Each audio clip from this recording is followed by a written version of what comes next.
Hello, everyone. My name's Laila. I'm a software engineer and solutions architect at Particular Software. These are all the ways that you can find me online. And basically, I've been building software now for 2 decades. Yeah, it's been a while.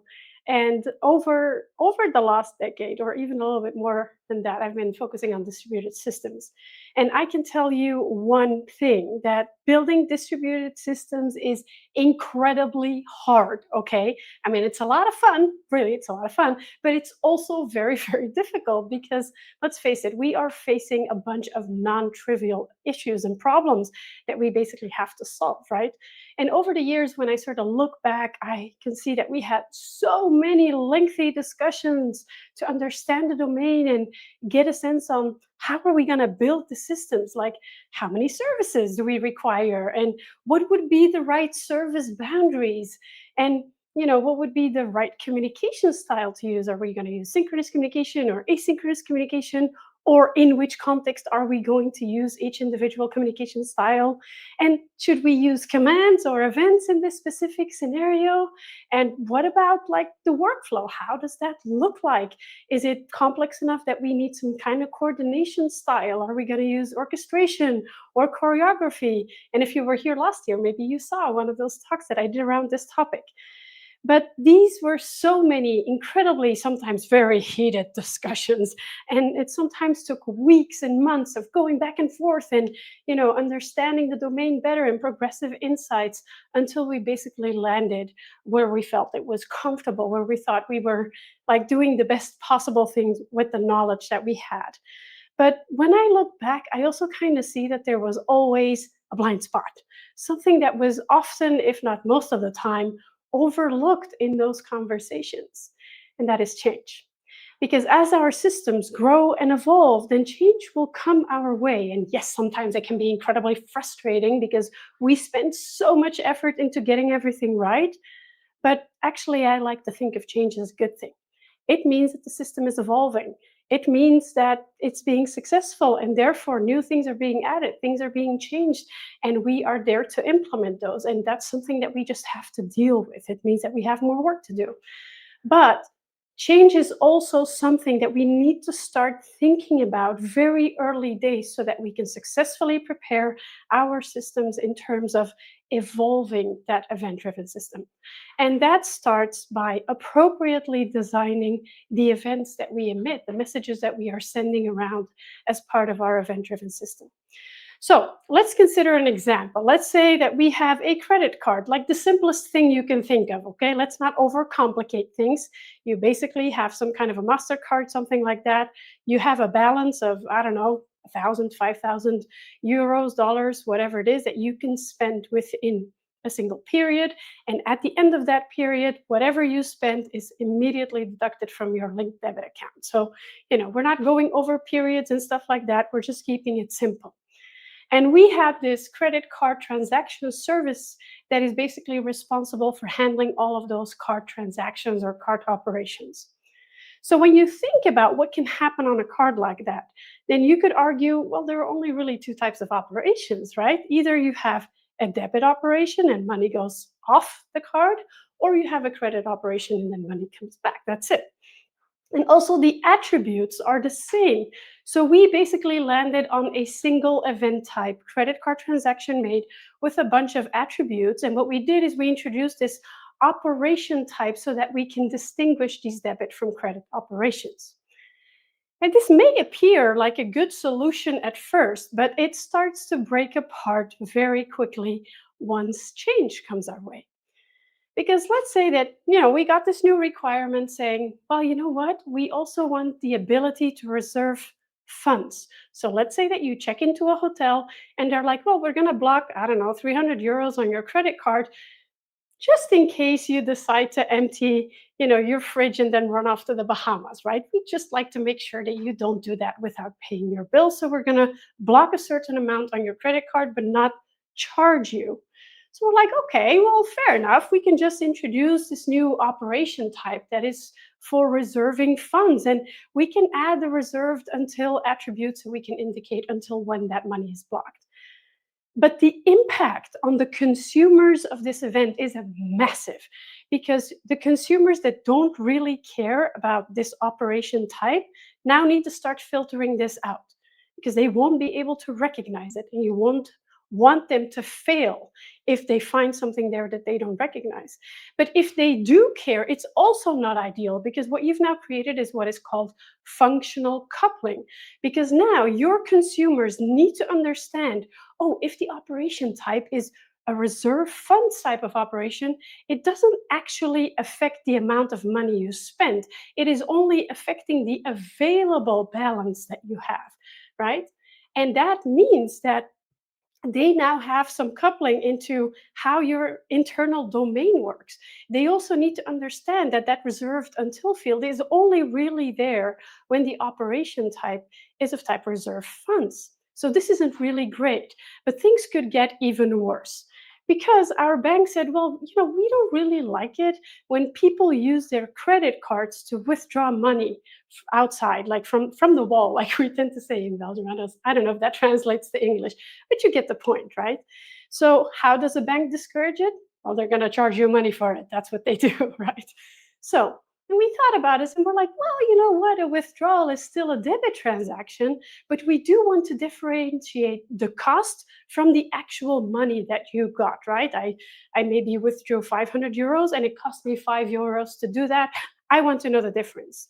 So what we did is we added this field called cost. We made it required, and we just always set the value to 0 if there was no cost involved. But then it's like, okay, but what happens if you withdraw money and you're in a foreign country? I mean, we do have this currency as part of our payload for the money that was spent or withdrawn or whatever. But what about the cost? Is that then expressed in the issuing bank's currency, or the currency of the country you were in, or the currency of your account? Like, well, the easy fix is just to add another field, cost currency, and then we keep on polluting this event. Or we can also do something worse and actually tell our consumers, you know what, you can just assume that the cost will always be in the currency of the account, which again is leading to functional coupling. You are forcing your consumers to understand that this is the way that the cost works. And it's something that doesn't belong to their context. And worse, it's something that could change on our end and then needs to also be reflected in the consuming code. So when we looked at this, we were like, yeah, we don't really like this. And we reevaluated the entire payload and we're like, yeah, why is that cost even there? Like, you know what we should better do? I think we should be emitting two events. Like, we should emit like this operation type debit for the amount that was actually incurred, and then another event of the same type with an operation type of cost incurred that represents that 5 euros. And then we also have that currency attribute that we could use. So what's the big deal? Let's just do it. Everything is gonna be great. But the question is, how does something like this affect your consumers? And the answer is easy. As you can already see on your screen, this basically turns into what we call a poison message. Because when you emit a message or an event that doesn't contain the attributes that your consumers expect and rely on, and basically they can't process that.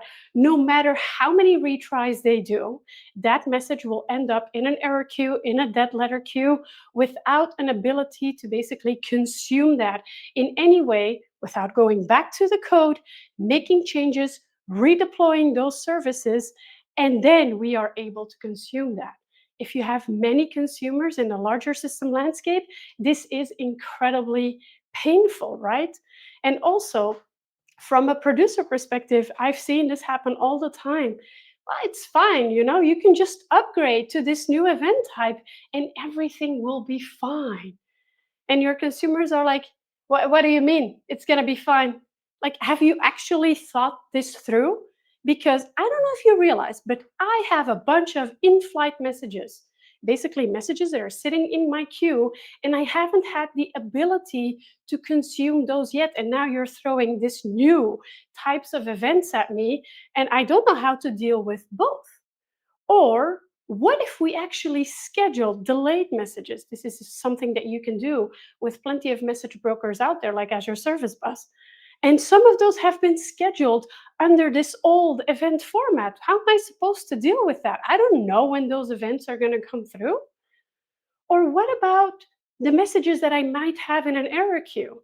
Sometimes your consumers might have their own bugs that are basically stopping them from consuming some of those messages.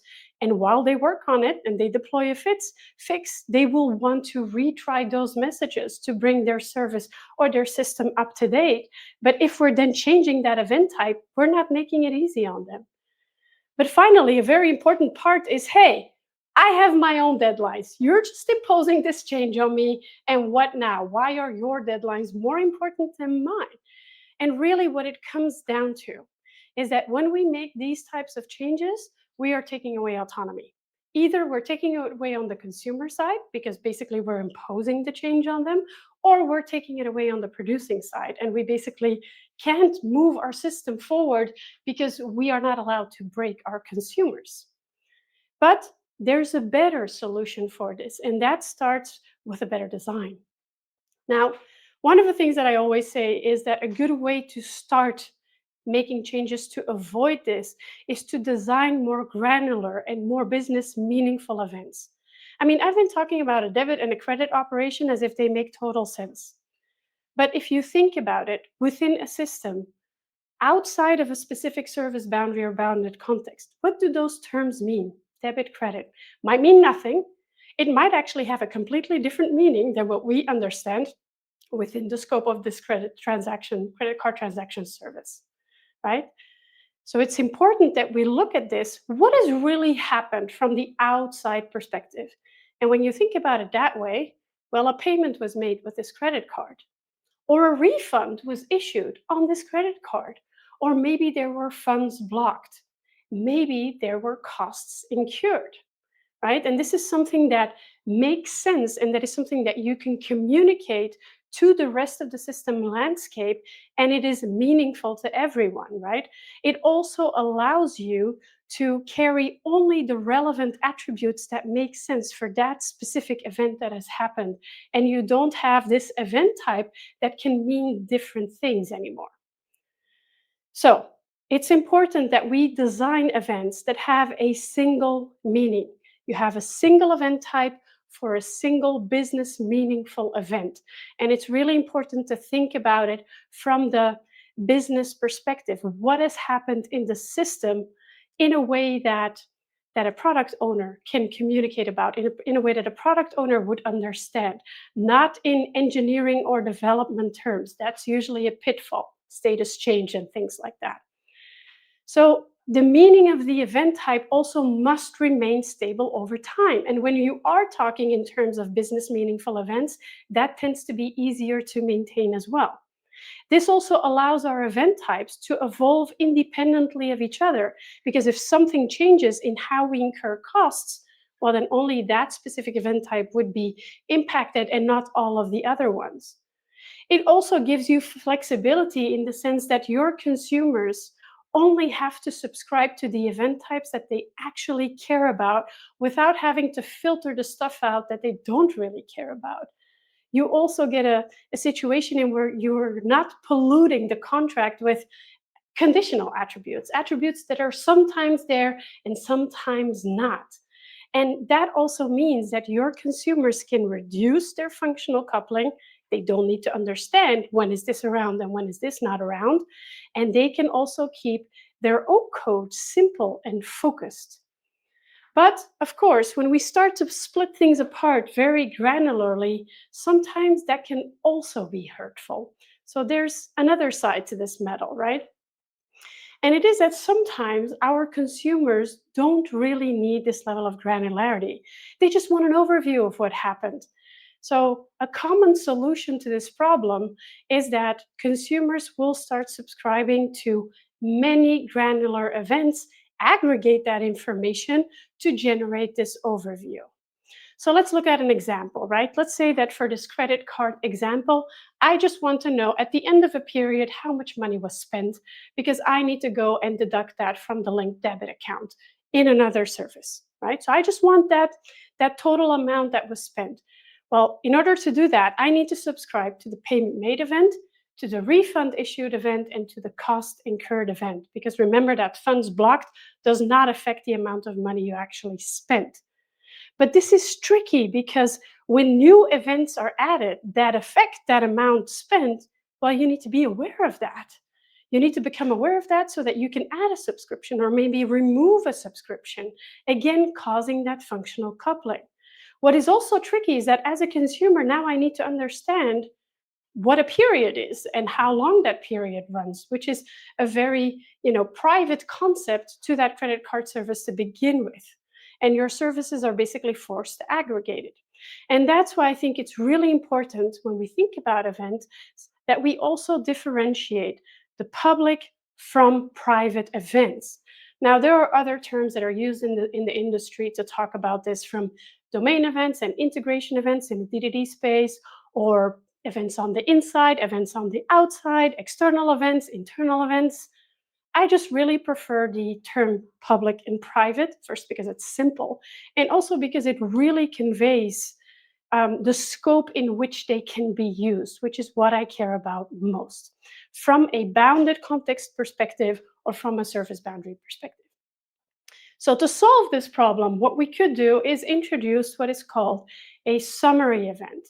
Now, this can then be a public event that is accessible by any part of the system, but it does provide a much less granular view, but is still business meaningful. So we could have this card period closed event that basically tells you this is the amount of money that was spent and this was the period. Done. And basically, we can construct this event from inside our credit card service while subscribing to the payment made, refund issued, and cost incurred event. And that's fine because inside our own service boundary, we do have the context of an understanding of how we should be aggregating those to get a correct card period closed event. It also means that we are reducing functional coupling for all of the consumers that are subscribing to card period closed, because we've encapsulated the concept of a period, and we've also basically kept them from the impact of us maybe introducing additional events or removing additional other events that impact what the amount is at the end of the period. Imagine, for example, that the bank decides, you know what, instead of charging everyone for the costs every time you do a withdrawal, we're going to do this at the end of the year. Well, then now, inside the credit card service, we could basically remove the subscription to the cost incurred event, and the card period closed event will not change. Our consumers are in no way impacted, but we still have the autonomy to make a change within our domain without breaking any of our consumers. Now, in this scenario, you could make the choice to make all of those granular events private. That's not always going to work. It's something that you need to ask yourself whether that is desirable within your system. And then in this case, to make that summary event the only public event that can be subscribed to, right? And that's a way that we can reduce the change radius and that we can encapsulate those internal domain concepts. It also means that your consumers will subscribe to less events. Therefore, they have less events to process, they have less logic to write, they have less events that could be susceptible to traffic, to latency, and code maintenance, and there's less room for error because of that. So, to recap quickly these private and public events, right? When I think of private events, I think of more granular events. They are also more prone to change and they can evolve at a higher rate, and that's totally okay. Why? Because they're only consumed within our service boundary. They can require more domain context to consume. Again, that's fine because the consumers will be part of our own service boundary, so they share that context. We do not want to make these accessible outside of the bounded context or outside of our service. And we can also, because of that, share more context because we are in a context where it's okay to share more information. When it comes to public events, much less granular, they need to remain stable over time. And they need to also eliminate that functional coupling. That's the whole idea. Think about the event payload and look at that and say, in which ways would the consumer have to understand the internals of our service in order to consume this message? And you want to get to a point where there's nothing really there. You make those accessible to the rest of the system, and they could summarize multiple private events. They don't always have to, okay?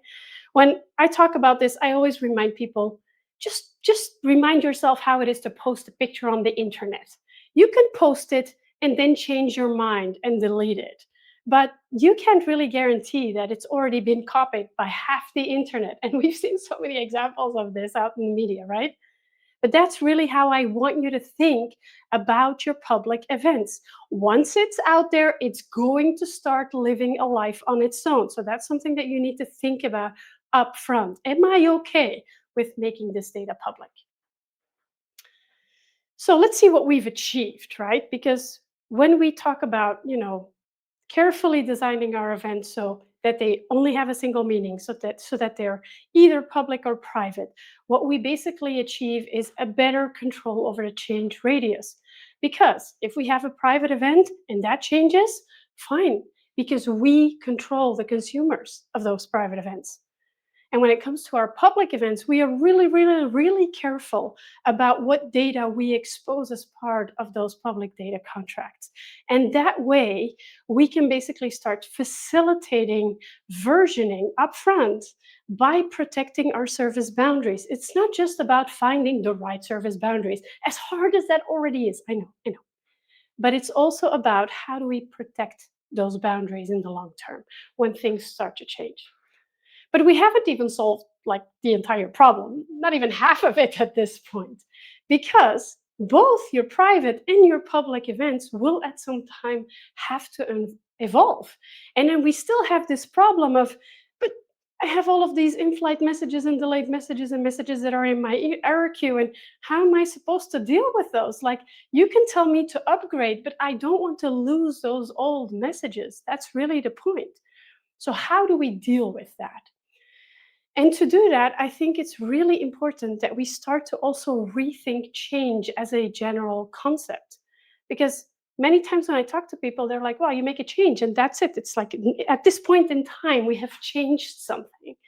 But that's not true. It's not a point in time event. A change in an event driven system requires facilitation and it requires coordination. And there are two angles that we need to consider to facilitate that transition. And that's both a versioning strategy and also an upgrade strategy. And to do that, I want to take a step back and consider how it is that events flow over the wire when you have one service that's publishing an event and another one that's consuming an event. Because when events are emitted, they are actually encoded into a specific format, right? It's also something we call format coupling. Now, this can be in JSON, it could be in Avro, it could be in protobuf, in XML, whatever it is, right? Now, that encoding needs to be understood by the consumers of your event. That's why we have format coupling, right? There's an understanding, a shared contract there.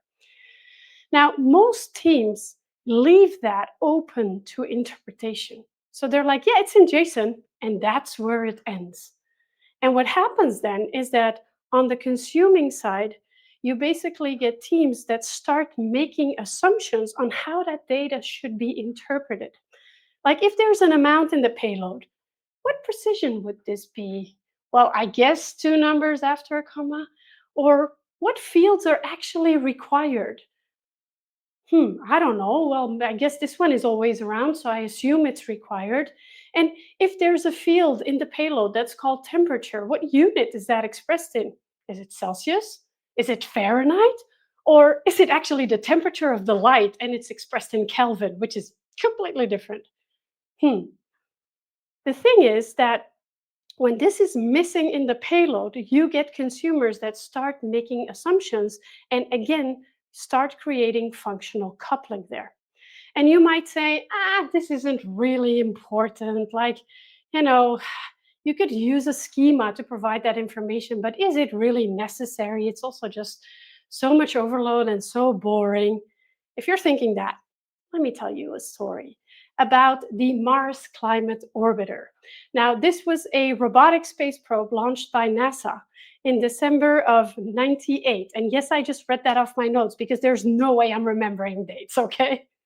But basically, what happened is that a year later, what happened is that this spacecraft completely lost communication with NASA on its trajectory. And what happened is that it started to basically deviate to a point where it got so close to the planet Mars that it just shattered into a million thousand pieces and was completely destroyed. So you might wonder why that happened. Well, guess what? They did an investigation to try to figure out why this happened and what actually failed. And the reason was a mismatch in systems, in the unit systems, because you had one system using the metric system and the other one was using US customary units. Ah, if only they would have used a schema that actually makes it clear in which specific metric they are actually expressing that unit. Wouldn't that have been great? Then maybe all of this could have been alleviated. So now that we've established the importance of actually using a schema to convey that type of information, let's take a look at an example of a schema. Now, this is just a simple example. It's in Avro. Even if you've never used that before, it should look familiar because it's JSON. And if you're watching this on your phone, then you might want to rewatch this session after because there will be some things that you will want to verify. This one isn't that important though. It's just an example to show you we can basically use a schema as a mechanism to structure the data to ensure that it's interpreted accordingly by our consumers. Because what we can do is we can add type information. We can even add complex data structures so that we can understand what would be part of it and what would not be. We can add field level metadata to indicate that a certain field is required, to indicate what a default value could be for that field, or even to indicate aliases or even descriptions that can help us understand what this specific field is actually representing to begin with. We can also provide rules on how that data is formed. But schemas are also a very powerful mechanism to facilitate versioning. And that's the angle where I'm coming from today. Because once you have a schema for your payloads, then you can also define a versioning strategy. Now, a versioning strategy sets clear expectations to all of the consumers of your events on how they can expect that event payload to evolve. And it allows you to also make those changes predictable to consumers in a way that doesn't always break them, that in the majority of the cases will not break them. So let's take a look at the possible versioning strategies that are out there. First is forward compatibility. Now, when you use a forward compatibility strategy, we're basically saying, you know what, you can delete any optional fields and you can add fields. Whether they're required or optional doesn't even matter. You can add any type of field. And this is usually used in traditional brokers like an Azure Service Bus, like a RabbitMQ, like an Amazon SQS, and things like that. And what it means is that consumers can basically use an older version of the schema, previous version of that schema, and still be able to process events that were constructed with a newer version of the schema, right? In this mode, our producers will start emitting events under a new version of the schema without breaking our consumers. Now, let's look at this with an example to basically make it a little bit clearer. Now, let's say we have a first version of a schema and that contains a bunch of attributes.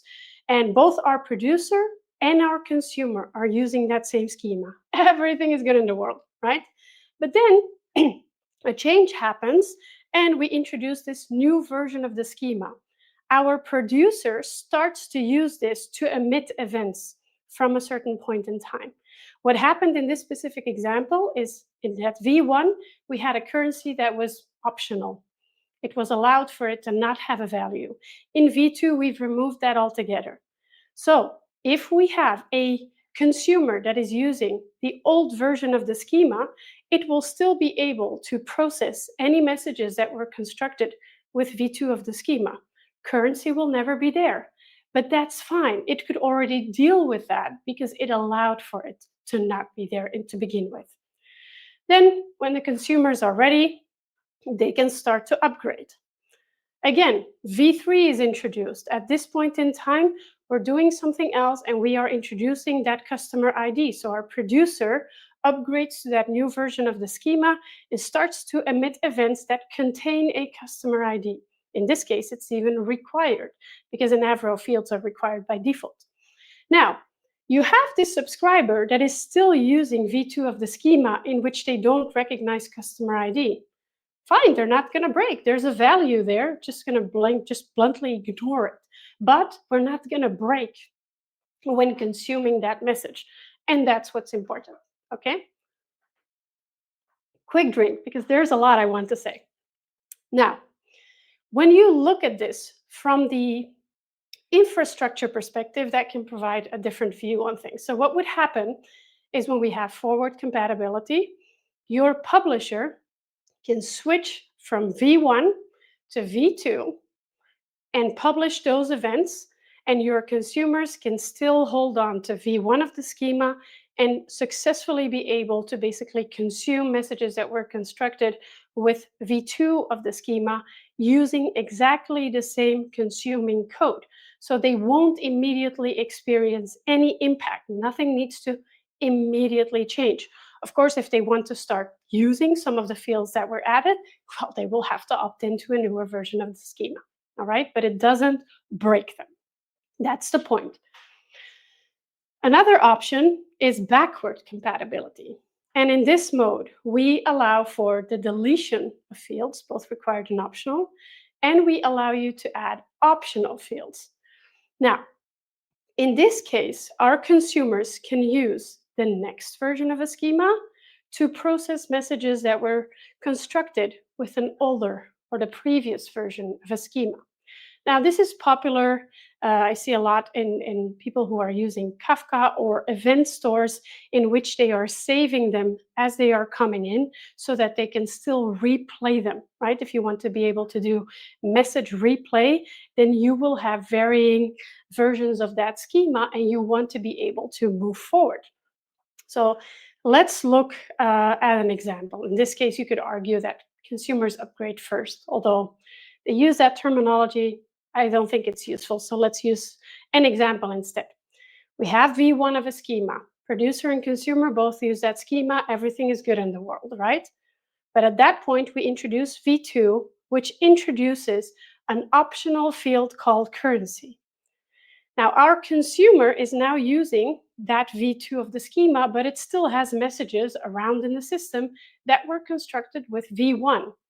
Okay, if I want to consume a message that doesn't contain currency, I can do that because it's currently optional.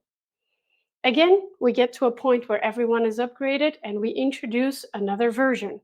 Again, we have the subscriber who's running up front and with messages that were constructed with an older version of the schema. In this case, what we did is we removed the period 2 attribute. Well, we have some events that still contain that. Fine. We'll just ignore it when we basically consume that message. And that way, we are not making breaking changes. We are making compatible changes that don't immediately break your consumers in a way that they have to do a code fix and deploy to be able to move forward.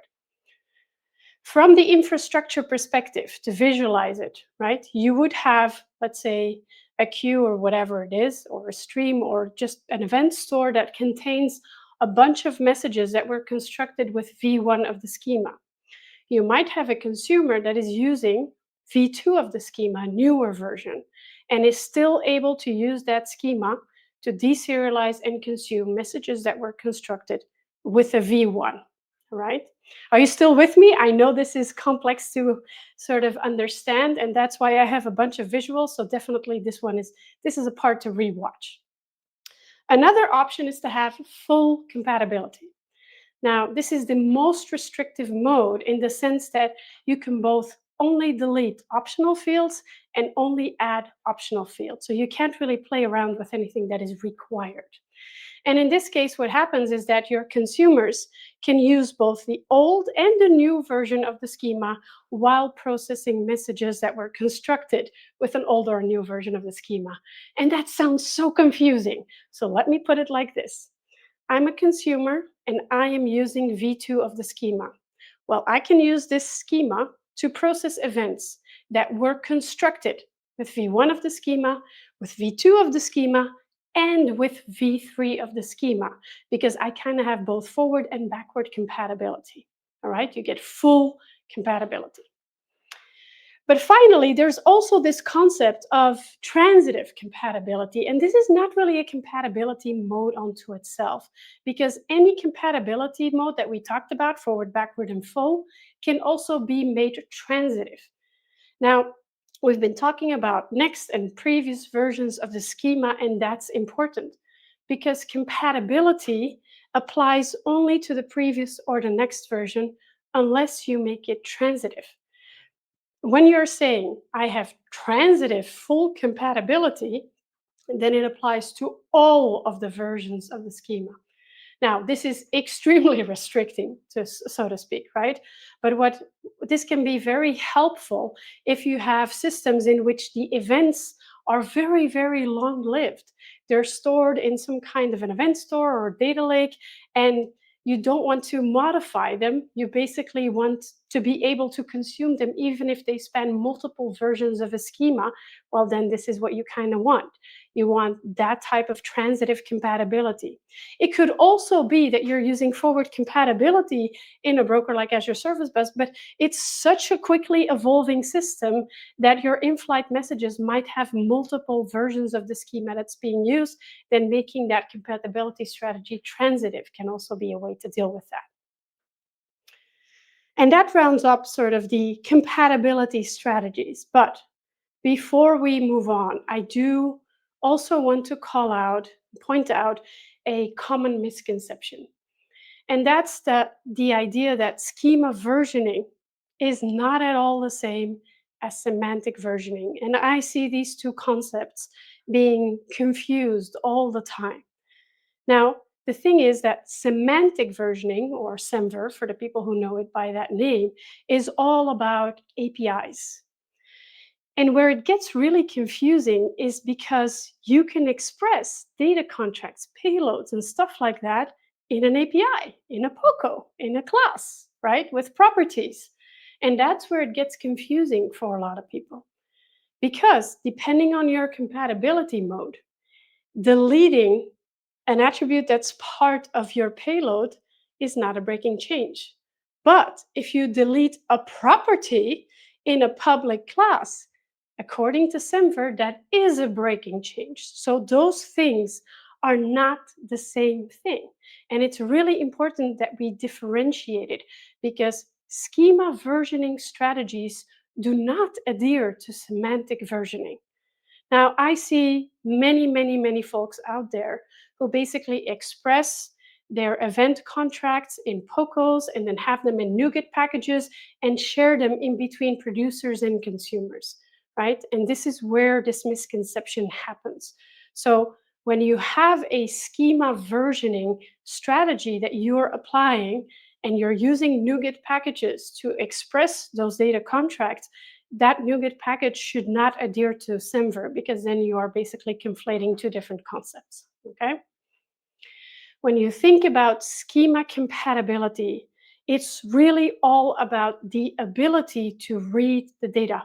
I want to be able to receive that message and deserialize it and look at the payload and not become blocked there. The whole goal is to avoid poison messages. And adhering to a compatibility mode avoids breaking your consumers. It allows you some flexibility to make changes without causing this type of disruption to your consumers. Okay? Now, for example, it's also important to understand that you can remain compatible, and it doesn't mean that you can enjoy all of the additions without upgrading, right? So let's say that you say, I have a field and I want to rename it, right? I want to rename this field from A to B.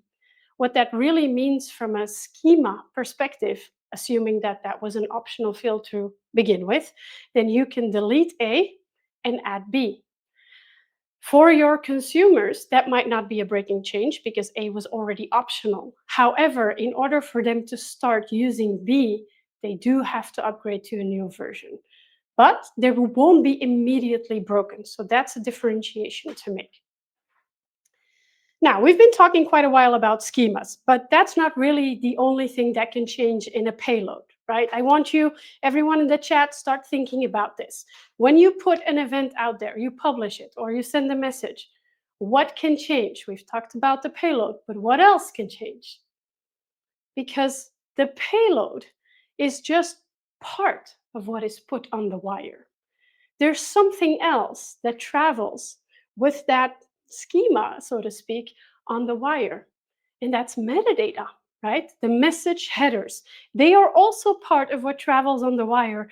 And making changes to metadata or message headers can also equally break your consumers because metadata can be relied on by intermediaries for routing purposes. Oh, if it's this type, then I'm going to send it over there.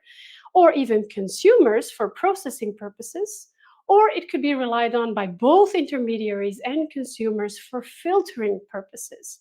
So it's also really important to think about that metadata, and we also want to structure that part of our payload accordingly. And that's exactly where cloud events come in.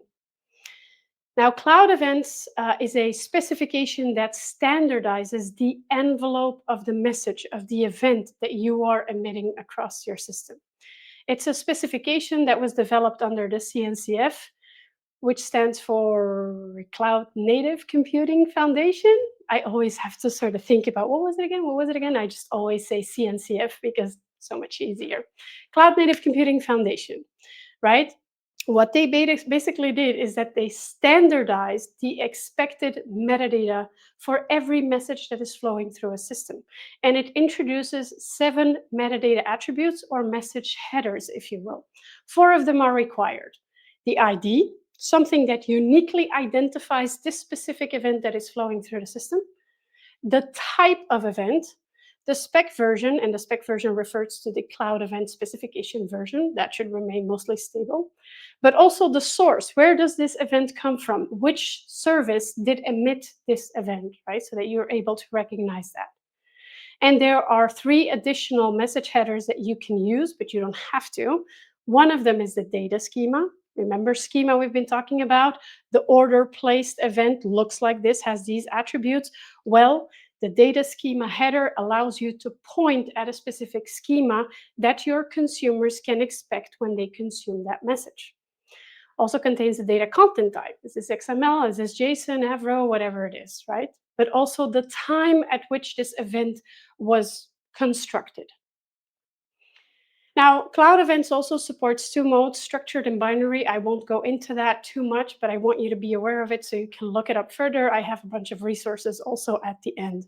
What I also want to give you and make you understand is that the cloud event specification is completely protocol agnostic, but it does support multiple or does provide multiple protocol bindings like HTTP and AMQT and MQTT and NATs and you name it. There's a bunch of them. So there's a lot of support out there. But what to me from a versioning perspective and from a structuring perspective is really important is that Cloud Events provides an extension model that allows you to define attributes that are relevant within your system boundaries. So we talked about the events that Cloud Events, the message headers that Cloud Events defines for you. But maybe in your system, you're saying, well, we kind of add a user ID message header to every event that we emit in the system. And that is required, and it should be a GUID. Okay, then using Cloud Events extension model, you can define that specific message header and also structure that it has to be required and that it has to be a unique identifier, right?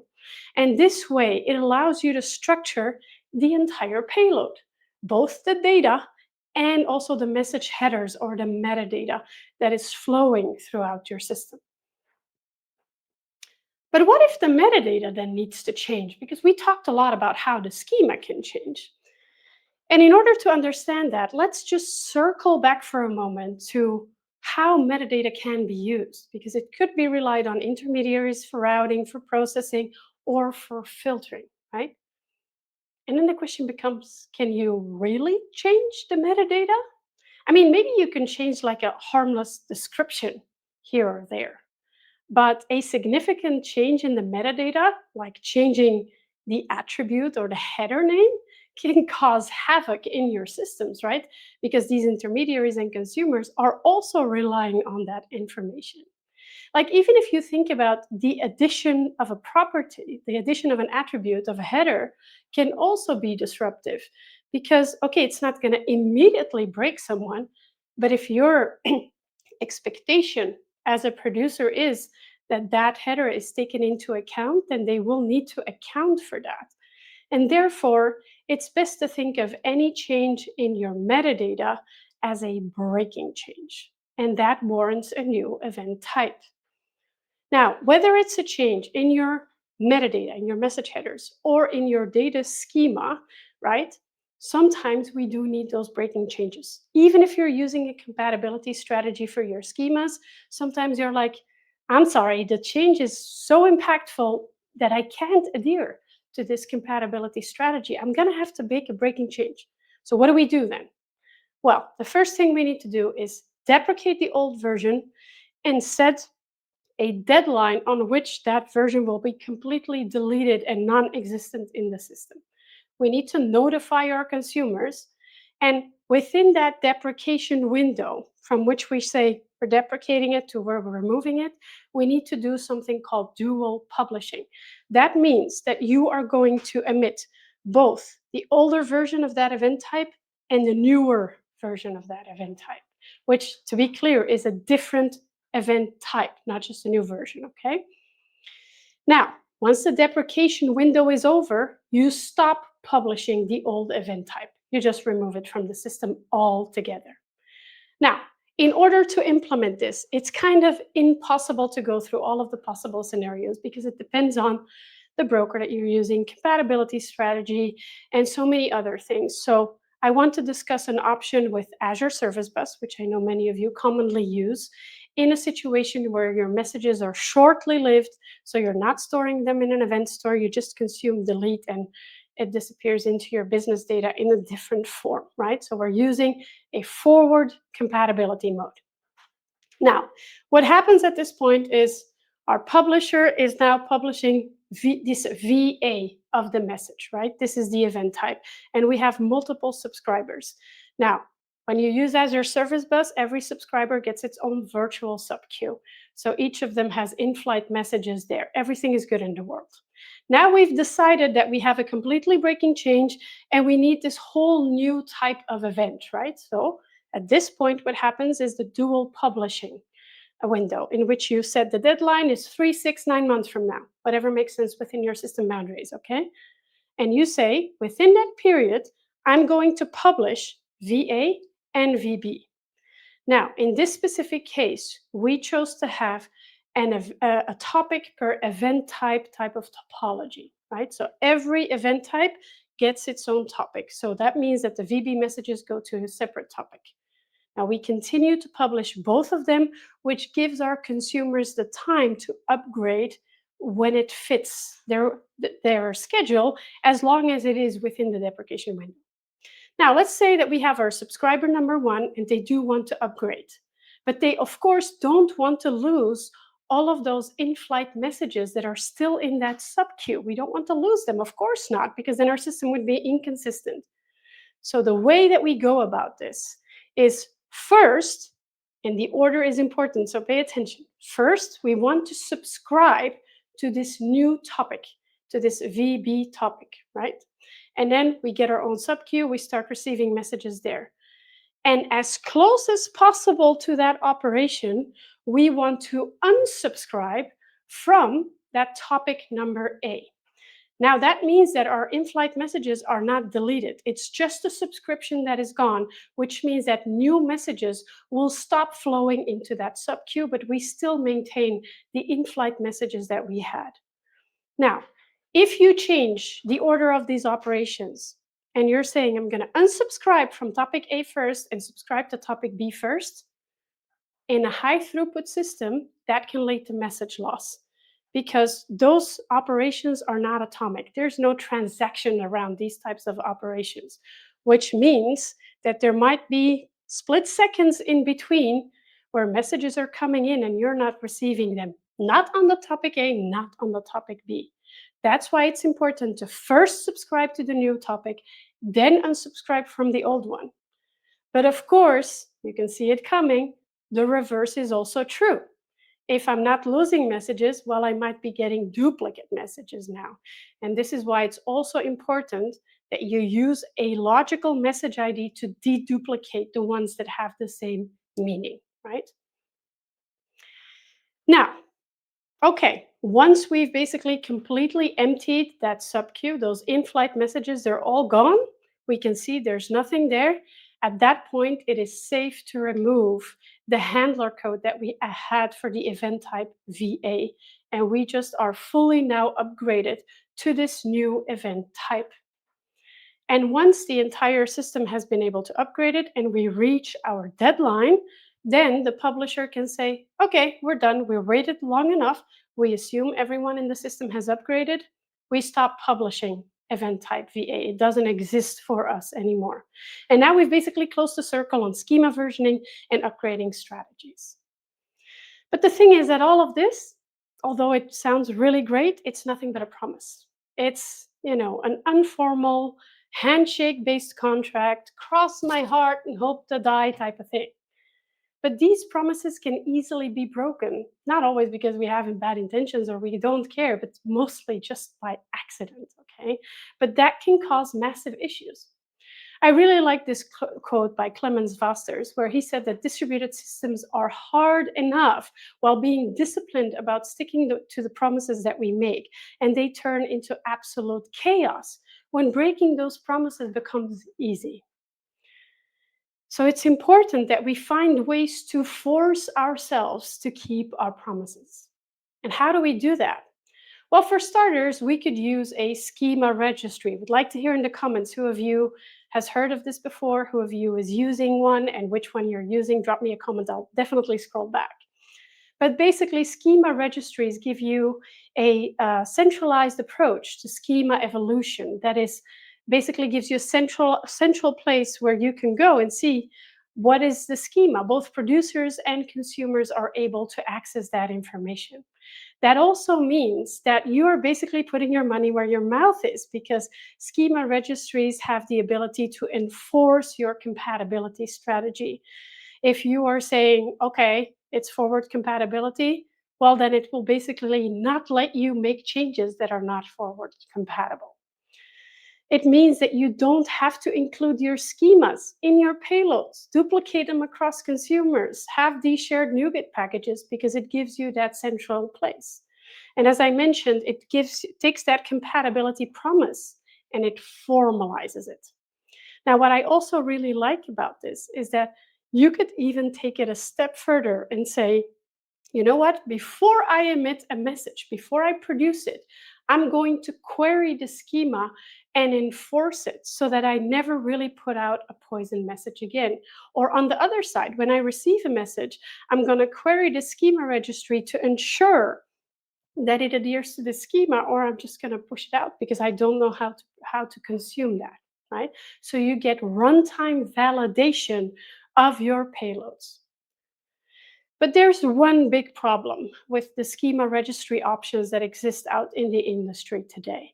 And that's that they are very tightly coupled to specific brokers, to specific protocols. Now I'm wondering, who of you is using something like Azure Service Bus or RabbitMQ or SQS? And those of you who are, have you ever used a schema registry?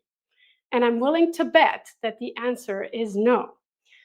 Because the thing is that schema registries are not a new concept, right? They are actually a well-known and very much utilized concept in the Kafka space, or people who are using Azure Event Hubs or something like that, because those things tend to be tightly coupled together.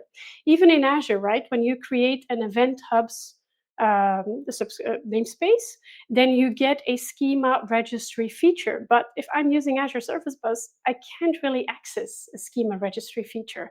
I would need an Event Hub's namespace, which I'm not going to pay for if I'm not using that broker. It doesn't really make sense, right? So it's not really accessible outside of that. But I have high hopes that that is about to change with the introduction of X registry. Now, X registry is a set of specifications that provide a lot of guidance on how to define metadata. It's been being developed again under the CNCF, Cloud Native Computing Foundation. Now I know for sure, and it's actually being developed by the same group that has developed cloud events. I've been joining that group for half a year. No, actually nearing a year by now at this point, and participating in that work. But at its core, I want to also clarify that X registry is not at all coupled to messaging. It's actually applicable for any type of information flow where you think it's important to define any catalog of information that is being shared between parties where you want a central registry. But in the context of messaging, which is what we are talking about here today, it does provide multiple additional specifications that can help you categorize endpoints, message definitions, the envelope, message headers, and schemas. So it gives you this foundation for a centralized registry, not only of schemas like the existing schema registry do, but also for your endpoints and your message definitions. So it goes way beyond what the existing schema registries offer today. It is also protocol, broker, and vendor agnostic. Again, multiple protocol bindings. You have the ability to use it with multiple protocols, with multiple brokers, but they are agnostic to those individual implementations. And it's very, very useful for discovery as well. So you can go to a specific registry, look, oh, there's a sales endpoint. What does that sales endpoint emit? Oh, it's actually emitting an order placed event. Oh, and what's the schema of that order placed event? Well, there you have it. So you basically get all of that information in a single place. Now, you can already use X registry today because part of the group's work has been to develop a server that you can run in a Docker container and already utilize today. But I'm hoping that existing schema registries out there, or even completely new servers, will basically implement this specification. But even you can use this today because you can host a registry in a file. And you can host that file next to your code in GitHub or put it on S3 or blob storage or whatever it is. Now, to make this a little bit visually also understandable for you, you basically have the concept of a registry, and that contains multiple groups. And each individual group can have then the resources of a specific type, which can also be versioned, right? If we translate this into our messaging space, a registry contains endpoints, which basically represent a group type in the specification. That endpoint adds channel information, protocol information, or even the envelope that is used for the messages that flow inside of that endpoint. It also has a collection of resources, which in this case are message definitions. Oh, I have an order place event. Oh, I have an order paid event. And this is the metadata that those events carry. Now, a message definition can only have a single version. On the other hand, we also have schema groups. And schema groups can have multiple related schemas that are defined together. For example, the payload for the order placed event, right? What is the schema for the content of that type of a message? Now, that can have multiple versions as well. And what's really nice is that specification also allows for cross-linking. So you can have a message definition for the order place event that points to the schema that we can expect for that specific event when we are consuming it. So how does this get relevant for versioning specifically? Well, it gives you this single point of truth for endpoints, for messages, and for your schemas. It also defines compatibility in its core specifications, which is one of the parts I was heavily involved in as well. And it can therefore be used to query On egress, when you produce a message so that you can avoid poison messages, not only make sure that the schema is correct, but make sure that your message headers are correct. Make sure that you're the appropriate service that's going to emit that event as well. So you get that basically that capability for both the schema and the metadata. And that way we can also facilitate the evolution of our events through its deprecation model. Now, remember earlier I said, well, when we make a breaking change, what we need to do is mark the event as deprecated, set a deprecation date. We're going to effectively remove it after that date. That's not going to change. But we kind of also want to notify our consumers and make them aware that, well, this event type is now replaced by this new event type. And we want to have some documentation around that. And I kind of just danced around that as if that is easy. But that's the hardest part, because think about it.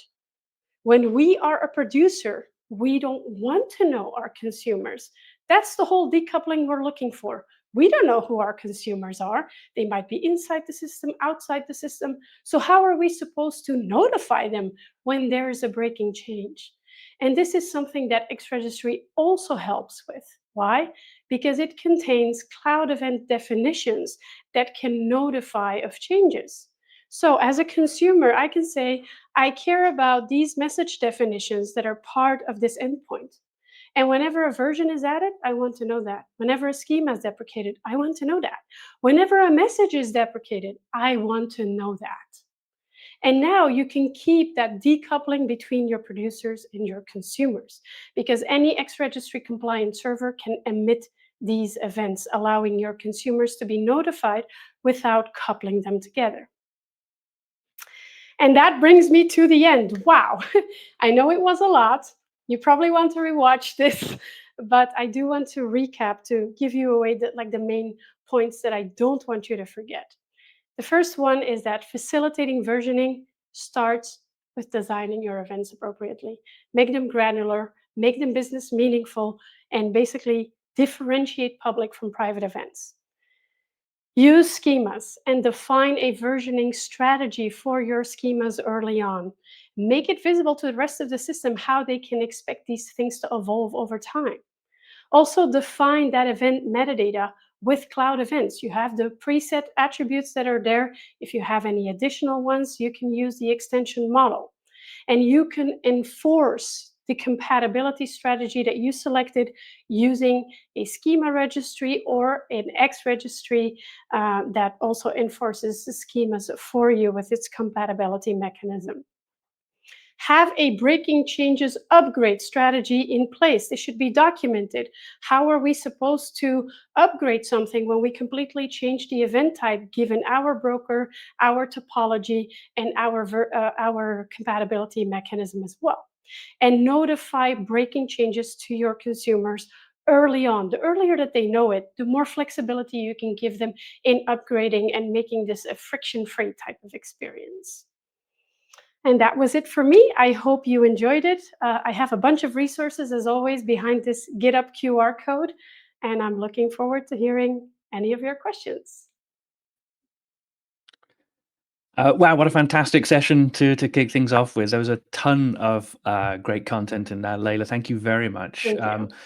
Lots of really interesting ways of thinking about things, which has really sparked a bunch of ideas. Just got to say, there's a whole number of things, like things like just simple things as well, like good design being important with your event types. Sort of encapsulation, almost sort of normalization as well of what the data is going to be. And I love the Mars lander story as well. That's such a good. I had to include that. Yeah. Well, it's such a good lesson, isn't it, in making a mess of things. Absolutely. Yep. You put together so much great content in there. So when going through it, like, what was some of the, like, your probably like your bits that stand out where you're like, either that was like something new to me or that was something very interesting? I know there's a lot of new stuff you're working on with the CNCF on those specs and all that kind of stuff. But what, is it the cloud events that looks very promising to you? What kind of stands out to you in sort of this new frontier horizon? That's a good question. I think really it's the combination of things, right? Also, it's not a coincidence that the X registry specifications have been developed by the same group who have been working on cloud events, because they also saw that cloud events is a foundation, the first step that we need in order to be able to formalize just the message envelope more, and then we can take it a step further and say, okay, but the schemas are also important, and there are solutions out there, but they only solve part of the problem. So we actually want to solve the bigger picture, and we want to have both discovery and validation techniques that make it available to solve all of the problems that we face, because the whole idea of event driven systems is to have subsystems that are decoupled. But that doesn't come without a cost. It's first of all very hard to achieve, and second of all, it does, yeah, create these sort of situations in which you're like, okay, but I have a bunch of consumers and I don't know who they are. That's the point of having a decoupled system, right? But that also has repercussions when you try to evolve that system. And I think these things combined are bringing an answer to those types of problems that people have been running into the wall year after year, me included. So this is bringing together a lot of learnings of not just the last period with the CNCF, but from many, many, many years building these types of systems. Yeah. Speaking of the cloud events as well, we ran a little poll while it was running there, and it was pretty evenly split really with people who are either not using or have never heard of cloud events. There's only about 10% of Okay. the response using them. Would you sort of is this one of the things where you'd like strongly advise? It's like you folks should look at this. Well, yes, if especially if you have a large system in which you may have multiple participants, you have a very large organization, and you can't just rely on communication between teams to solve these types of problems, which you could arguably say that those are the best environments to build distributed systems in, right? Then definitely this is something you should be looking into, at least to see how this can help facilitate basically maintaining your distributed systems in the long term, for sure, Mhm. because it helps create that structure and it helps to create expectable things, right? That's all that really matters, is that we know what we can expect when we are subscribing to a specific event. We want that information to be stable, and if we want something to be stable, then we need to structure it to begin with. So that's definitely the first step, for sure. Yeah, cool. With the other poll, by the way, only about a third of viewers are differentiating between public and private events, and that whole thing sparked a really interesting set of conversations and questions about public-private events. Mehul, have you got any other questions from the chat there, by any chance? There are some like somebody they're just mentioning some technologies between like Kafka and mass transit and all that good stuff. Right. I just recommend Layla, if you have a moment, hang out in the chat for a little bit. Mm, Folks who've been actually, what's great about these chats is they're kind of talking also amongst themselves. Yeah. Um, one thing that I was kind of thinking is like, as I'm watching all the stuff, there's like a overall meta message of just change, right? I like what you says. Change is not a point in time, which is right, because change is a process. It takes time. It's more about the decision when we make the change. That's always in our mind, right? But you Right. you, you even said change is inevitable. Is it just Yes. that in this event driven space that you know, folks are not thinking enough about these, problems and how to address them, which is why you're kind of saying, look, which is why new specs are coming out and all that kind of stuff. Because I would think this space, it's still getting new specs, right? That's also surprised me. Oh, okay.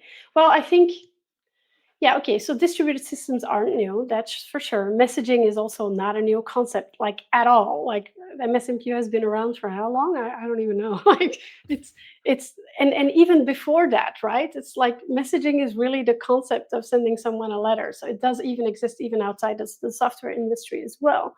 It's all about this asynchronicity of communication. But I think as systems have evolved and have started using more and more these types of capabilities, we've also been running into the pain points of that, how it affects your organization, but also how do we really basically build decoupled systems, because the thing is that I always have a bit of an allergic reaction, because when you look at how brokers are marketed, then Mhm. you basically see them being marketed as an infrastructure that allows you to build, that basically gives you decoupling, right? But that's not true. You can you can use messaging and have a tightly coupled mess that is then distributed. Like, that's absolutely possible. The only real decoupling you get out of the box when you use a broker is temporal coupling. So basically, because it introduces that asynchronicity. But there are all other forms of coupling that we are still basically susceptible to. And that's why by the way, for those of you who are listening, I have a whole series on my LinkedIn where I talk through all different types of coupling and how we can basically even identify that type of coupling. How are we supposed to deal with that? But we are definitely still susceptible to all of that coupling and not safe from, not having a tightly coupled mess. So I think many of those things we are figuring it out. The whole idea of getting the right service boundary is an incredibly difficult exercise. It requires you to have access to business experts to be able to understand how the domain works. That in itself is a massive challenge. That's why I always say, as engineers, we are not just technical people. We need to be able to understand the business, or we won't be able to find the right service boundaries, because those things are tightly coupled together, if that Mhm. makes sense. Yeah, Well, absolutely. And I wish we had a bit more time to dive into it. There was a great question on the chat, so if you get a chance to pop back in, but it was Yes. asking essentially, the service boundaries is really useful. Uh, it was about talking about service boundaries and essentially what makes something public or private. If you've got no external consumers, how do you have a public event? If you Everything's have private. no external consumers. Yeah, so if it's only your own stuff, but all of these concerns are still going to be there, aren't they, with versioning and problems Absolutely. and So the change, but whole, it's just yes, internal. yes, yes, it's Mm, just internal, and then you get less friction because you control the consumers, right? So then you would be able to basically say, hey, you have to take care of it's that and very that true. and that. And then Hmm. you don't have that sort of type of concern. You still have the upgrade concern, right? Like we talked about, okay, now this goes to a new topic and we have in-flight messages. That problem still exists. But then Hmm. maybe basically those schema versioning strategies are a little bit less important. I'm not going to say irrelevant, because I don't believe that to be true. But yeah, of course, depending on the organization, the scope of the system, these decisions are going to be different. But yeah, I'm talking about large distributed systems and how those problems tend to be solved in those scenarios. Yeah, yeah. I'm just thinking of some teams I've worked with and how trying to get schemas changed across multiple teams like that can still have a lot of friction. Right. Absolutely, So, yes. yes. I could probably talk a whole lot more about this, but I think we've run out of time, and I guess it's time to thank you very much for joining us. It's a brilliant session, Thank you for and having it's me. as I say, it's sparked a lot of interesting conversation in the chat. I'll And definitely go check it out. yeah, please do. Thank you very And much. please And reach out to me online. So everyone who still has questions, send me a message on LinkedIn. That's probably where you can get a hold of me most quickly. yeah, absolutely. Thank you very much, then, Layla, and we'll see you again sometime. Bye bye.